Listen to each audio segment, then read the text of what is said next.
The benefits of Moringa. 4 times vitamin E in carrots, 7 times vitamin C in orange, 4 times calcium, 4 times potassium in banana, 3 times vitamin E in almond, and 3 times iron in spinach. Let's start now making a moringa tea. So first, we will wash the moringa leaves, and I use only dried leaves because we don't have a moringa tree here. So we buy only dry leaves in a grocery store. It costs 10 real, just only a small bottle. And then after we will wash this, we will put in a small pot and we will let it boiled, and in just only 5 minutes.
After 5 minutes, we will put it in a small cup, and then we will add honey for a taste, or you can add sugar if you want.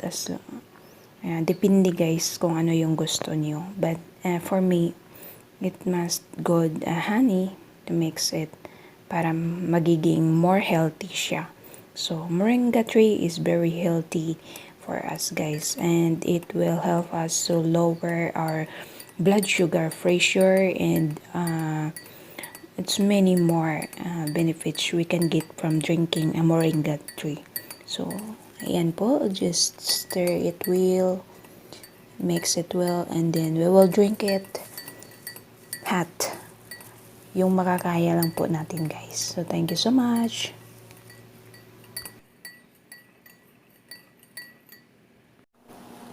So, ayan guys, iinumin na natin siya.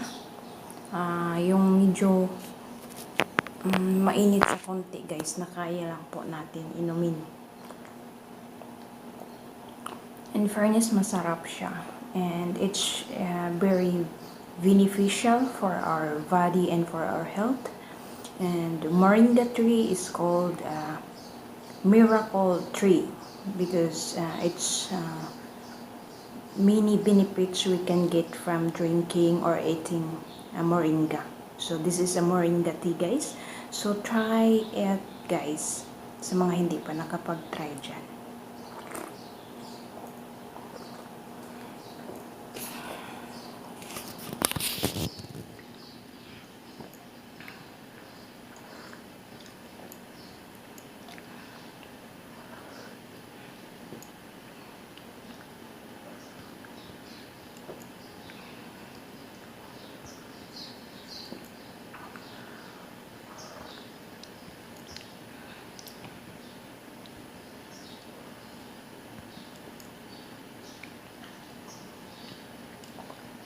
This is good for a diabetic person or a person who is high pressure, high blood pressure. So, and many more guys. And you can make it also as a diet, guys, yung mga gustong magpa-slim. So, ayan. Thank you so much for watching, guys. Bye-bye.